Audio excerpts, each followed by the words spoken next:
सच्चिदानन्दरूपाय विश्वोत्पत्त्यादिहेतवे तापत्रय विनाशाय श्रीकृष्णाय वयं नमः।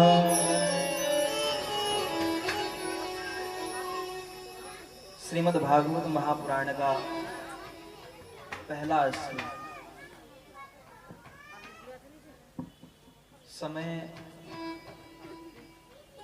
तो सभी को पता है कि हम लोग विलंब हैं, फिर भी इधर उधर की बातें ना करते हुए हम और आप सीधे कथा में प्रवेश पाएंगे।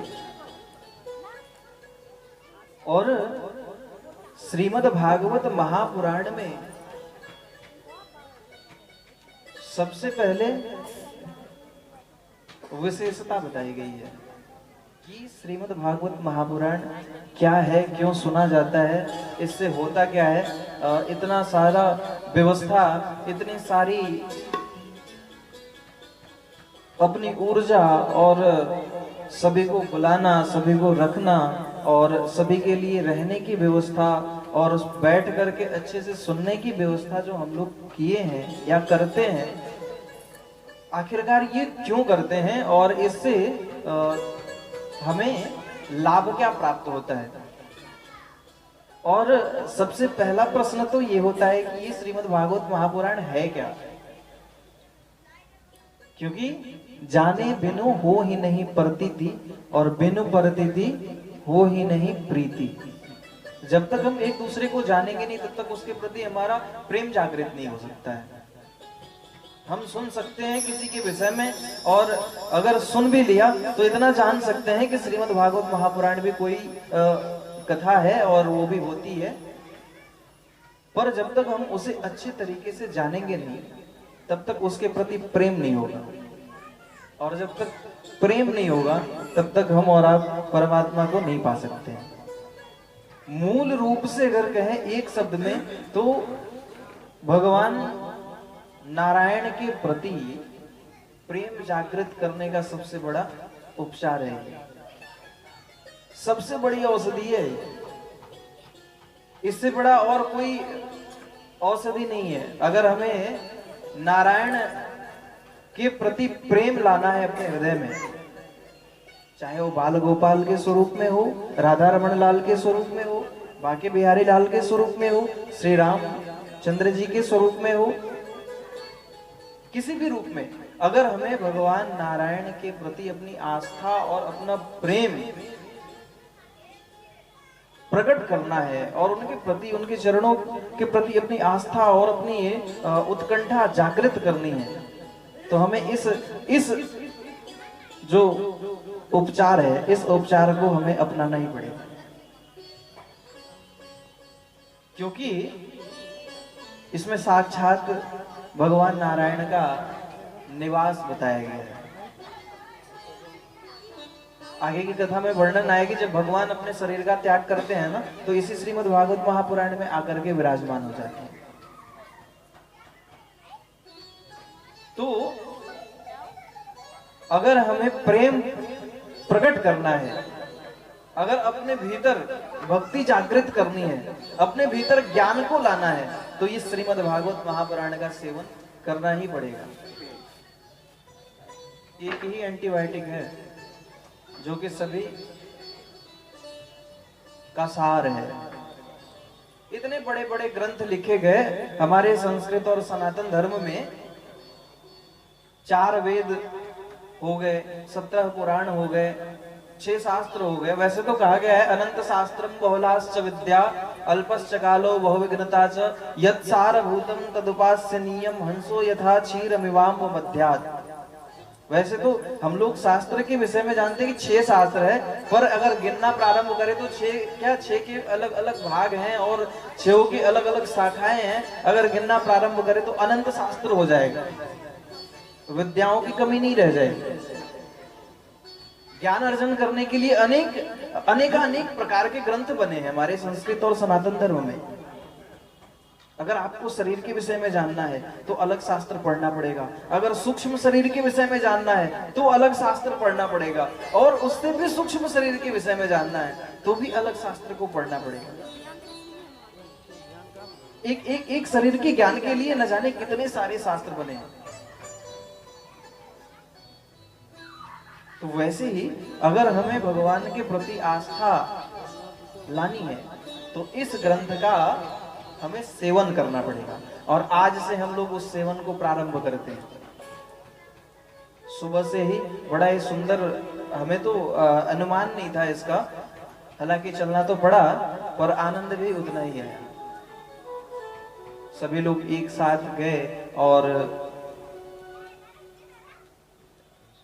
इस प्रकार से धूप में भी हम लोग भगवान के दर्शन और पूरे नगर का भ्रमण करके आए। उसके बाद फिर पूजन इत्यादि भी हुई और तैयारी, और फिर इतने उत्साह के साथ हम लोग कथा श्रवण करने के लिए बैठे हैं। ये सबसे बड़ा आश्चर्य है मेरे लिए भी और आप लोगों के लिए भी होना चाहिए, क्योंकि अगर हम किसी अन्य कार्य को करते रहते तो अब तक हम लोगों का सारा एनर्जी खत्म हो गया होता। क्योंकि एक तो व्रत, पहला सबसे बड़ा साधन तो इस शास्त्र को धारण करना है, तो इतना नियम है ना कि अगर उसे फॉलो करना प्रारंभ करें तो आधा एनर्जी तो यही खत्म हो जाता है।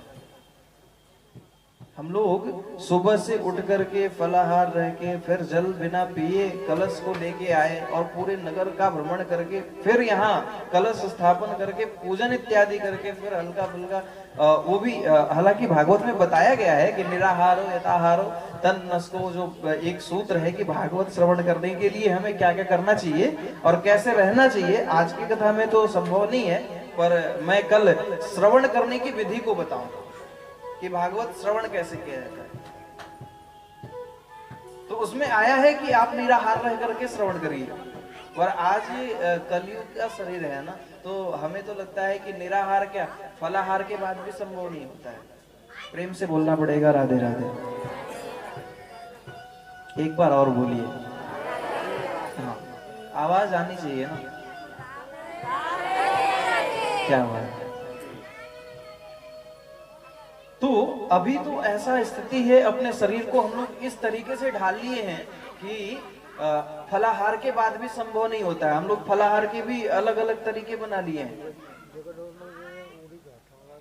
पहले के फलाहार में या तो जल ग्रहण कर लेते थे या तो आचमन करके रह लेते थे, पर आजकल तो फल भी ले रहे हैं। फल के साथ अगर हल्का नमकीन ना हो तो आनंद नहीं आता, इसलिए नमकीन व्यवस्था भी करते हैं, क्योंकि फल तो मीठा मीठा हो जाता है।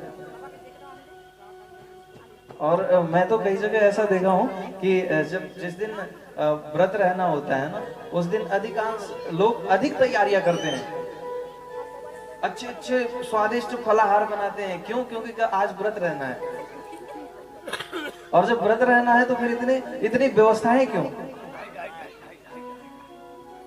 हालांकि ये कथा कल की है, कल की तो नहीं, कथा विलंब होने के कारण कल हो जाएगा, पर ये तो पहले बैठना और कथा सुनने के नियम को ही सबसे पहले मुझे लगता है कि भागवत में बताना चाहिए। लेकिन भागवत महात्म्य में सबसे पहले भगवान के स्वरूप को बताया गया है।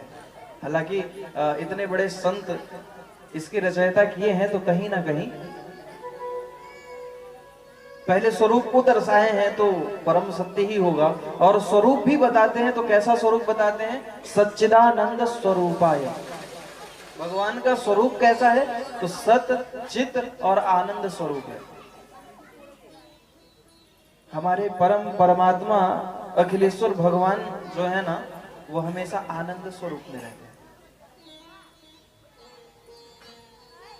और सात्विक अंश से बने हुए हमारे नारायण हमेशा सत्व गुण को धारण करके रहते हैं। और चिद स्वरूप, जो चिद आकार स्वरूप है, वो भगवान नारायण का स्वरूप है।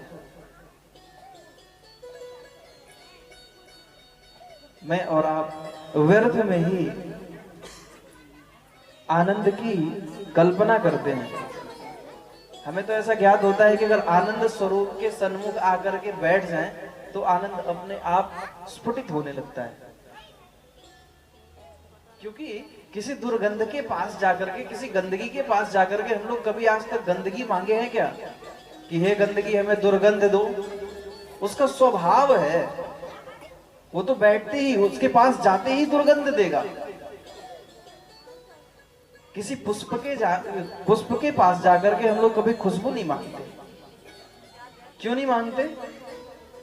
क्योंकि पुष्प का धर्म है, स्वाभाविक उसका गुण है, वो तो सुगंध ही प्रदान करेगा। हाँ, उससे अगर हम जाके कहे कि हे पुष्प तुम हमें दुर्गंध दो, तो वो असमर्थ है, वो नहीं दे सकता।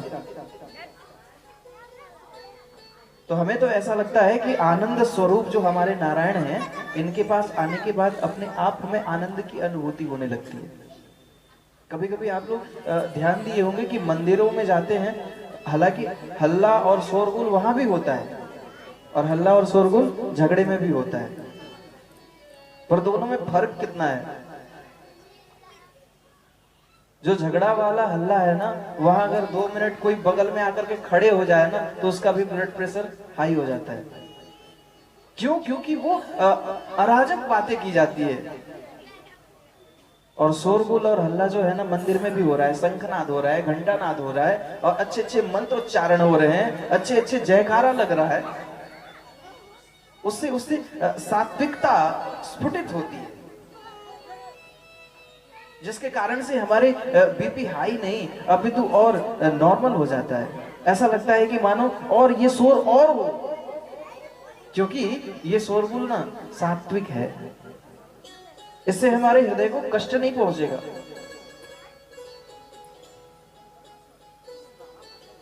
इसीलिए मैं तो निवेदन करना चाहूंगा कि आनंद स्वरूप के सम्मुख जाकर के आनंद मांगने की आवश्यकता है ही नहीं। हम लोग तो आंख बंद करते हैं, भगवान के सामने जितनी कामनाएं रहती है सब सुना देते हैं। मंदिर में गए, स्टार्ट हो गए, भगवान हमारे घर पे ऐसा हो रहा है, भगवान हमारे घर पे वैसा हो रहा है। बुद्धि खराब हो गई।